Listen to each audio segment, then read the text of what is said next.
এরকম ঘন কুয়াশায় ঢাকা সকাল থেকে কাজ করতে আমার খুবই ভালো লাগলো। তাহলে দেখতে থাকেন। হ্যালো ফ্রেন্ডস, নমস্কার, গুড মর্নিং সবাইকে। ইলাজ ব্লগে স্বাগতম। কেমন আছেন সবাই? আশা করি ভগবানের কৃপায় ভালোই আছেন। আমিও তো অনেক ভালো আছি।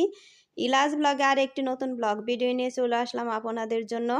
আজকে সকাল থেকেই শুরু করছে। এই দেখেন কত কুয়াশা, চারদিক দিয়ে একদম কুয়াশা, কুয়াশায় ঢাকা। আমার তো এই যে সকালবেলায় শুরু করেছি, এই যে সিঁড়ি ঝাড়ু দেওয়া একদম ৪ তলায় থেকেই কিন্তু আমি শুরু করেছি। এই দরজাটা এখন আর খুলবো না, কারণ এখন এই দরজাটা যদি খুলি একদম কুয়াশা ভিতরে চলে আসবে আর বাতাসও হুড়হুড় করে চলে আসবে।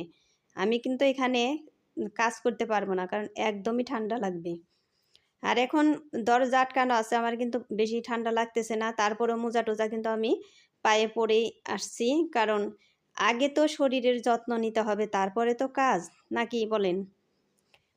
শরীরের যত্ন না নিলে তো আমি কাজও করতে পারবো না। সেই জন্য কিন্তু আমি আবার, আমার বন্ধুরা বলতে পারে যে সিঁড়ি ঝাড়ু দিতে আসছে তারপরে আবার মোজা পরে আসছে।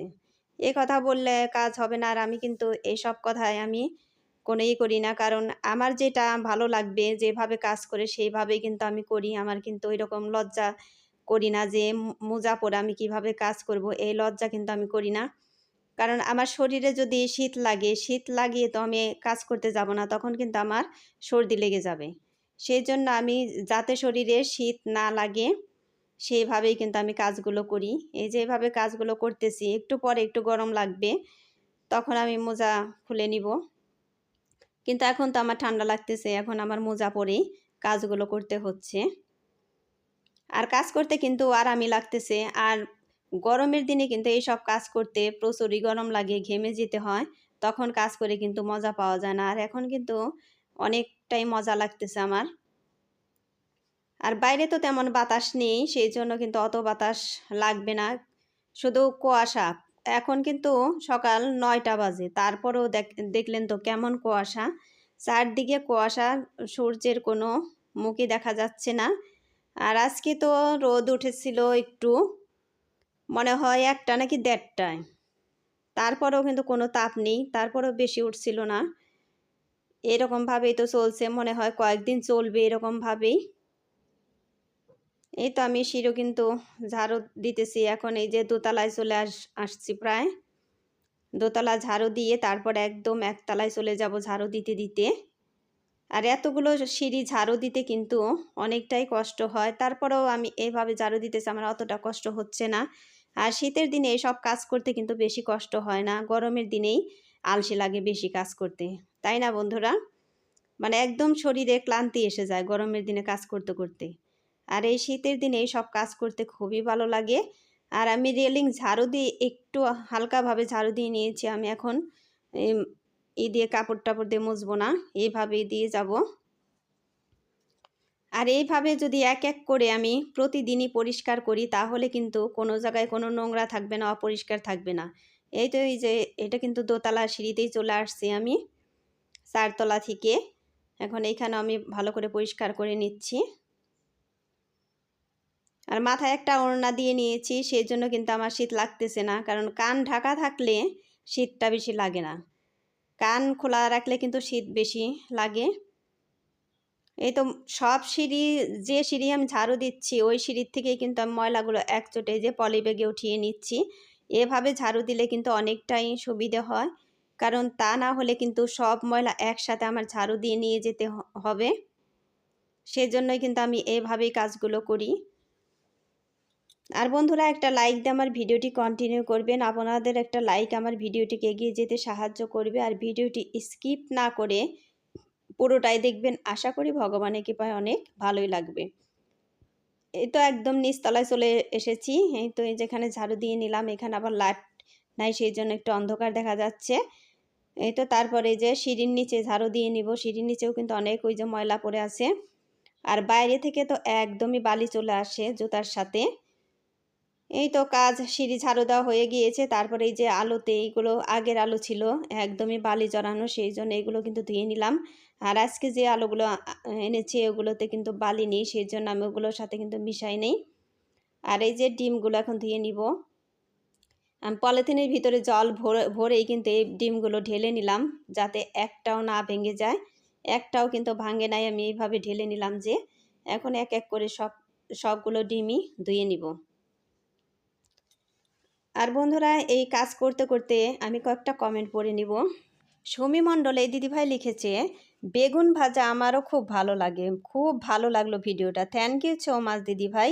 এভাবেই আমার পাশে থাকবে, এভাবে আমার সাথে থাকবে, তার সাথে রইল অনেক অনেক ভালোবাসার, সাথে রইল আন্তরিক শুভেচ্ছা। এই তো এখন আগে গুড়া মাছের চচ্চড়িটা রান্না করব। মলা মাছ, এই মাছের চচ্চড়ি কিন্তু খুবই ভালো হয়, আর মাছগুলো দেখতে খুবই সুন্দর ছিল। কবির মোল্লা এই ভাইয়া লিখেছে, সত্যি অসম্ভব সুন্দর video, thank you so much ভাইয়া। এভাবেই আমার পাশে থাকবেন, এভাবেই আমার সাথে থাকবেন, তার সাথে রইল অনেক অনেক ভালোবাসা, সাথে রইল আন্তরিক শুভেচ্ছা। এই তো মাছগুলো কিন্তু আমি সুন্দর করে ভেজে নিলাম, এখন মাছগুলো উঠিয়ে নিচ্ছি। আর আমার ভিডিওটি ভালো লাগলে একটা সাবস্ক্রাইব করে পাশে থাকা বেল আইকনে ক্লিক করে দিবেন, তাই নোটিফিকেশন চলে যাবে সবার আগে আপনার কাছে। আর যারা সাবস্ক্রাইব করে রেখেছেন তাদেরকে অসংখ্য অসংখ্য ধন্যবাদ। এই তো মাছগুলো ভাজা হয়ে গিয়েছে, এখন কালো জিরে সোমবার দিয়ে এই যে এইগুলো দিয়ে চচ্চড়ি রান্না হবে। আজকে কিন্তু আমি একটু গাজরও দিয়েছি, গাজর, মূলা, আলু, বেগুন, শিম এগুলো দিয়ে কিন্তু চচ্চড়িটা হবে। চন্দনা দিদিভাই লিখেছে, খুব সুন্দর লাগলো ভিডিওটা, থ্যাংক ইউ সো মাচ দিদিভাই। এভাবে আমার পাশে থাকবে, এভাবে আমার সাথে থাকবে, তার সাথে রইল অনেক অনেক ভালোবাসা, সাথে রইল আন্তরিক শুভেচ্ছা। সুমি দিদিভাই লিখেছে, খুব সুন্দর লাগলো ভিডিও দিদিভাই, থ্যাংক ইউ সো মাচ দিদিভাই, এত সুন্দর কমেন্ট করার জন্য। এভাবে আমার পাশে থাকবে, এভাবে আমার সাথে থাকবে, তার সাথে রইল অনেক অনেক ভালোবাসার, সাথে রইল আন্তরিক শুভেচ্ছা।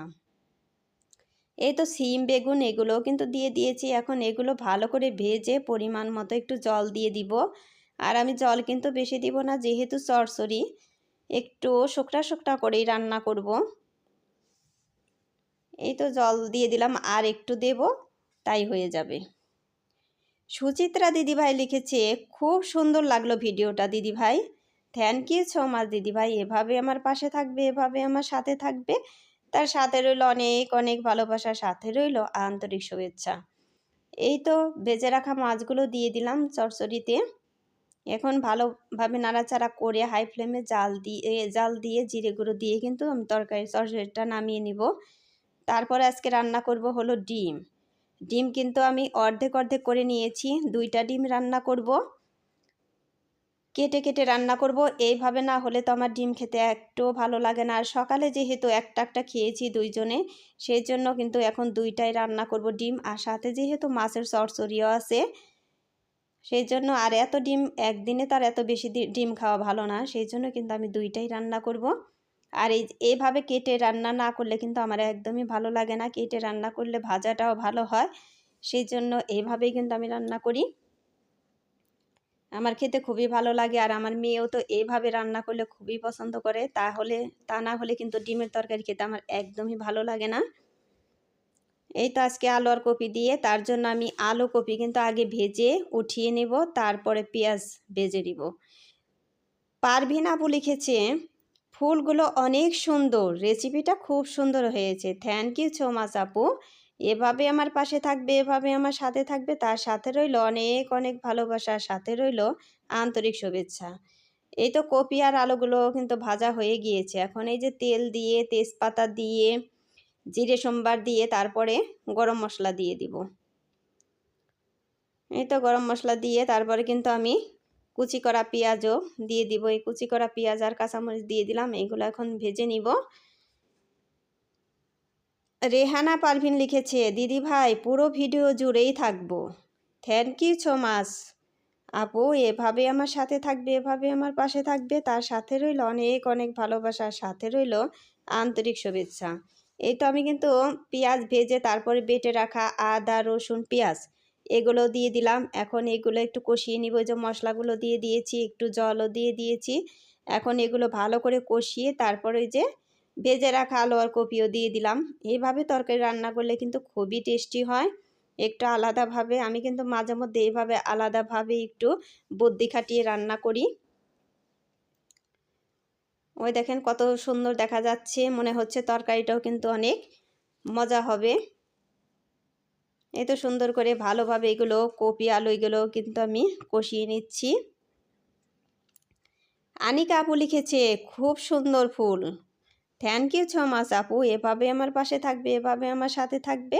তার সাথে রইল অনেক অনেক ভালোবাসা, সাথে রইল আন্তরিক শুভেচ্ছা। প্রবাসী বাংলা থেকে লিখেছে চলে এলাম আবার তোমার নিউ ব্লগ দেখতে, ভালো লাগলো ডাল বেগুন ভাজা। থ্যাংক ইউ সো মাচ আপু, এভাবে আমার পাশে থাকবে, এভাবে আমার সাথে থাকবে। তার সাথে রইল অনেক অনেক ভালোবাসা, সাথে রইল আন্তরিক শুভেচ্ছা। এই তো দেখেন ডিমের তরকারিটা কত সুন্দর দেখা যাচ্ছে। আর আমার ভিডিওটি যদি একটুকু ভালো লেগে থাকে তাহলে কমেন্ট করে জানাবেন যে কেমন হয়েছে ভিডিওটি।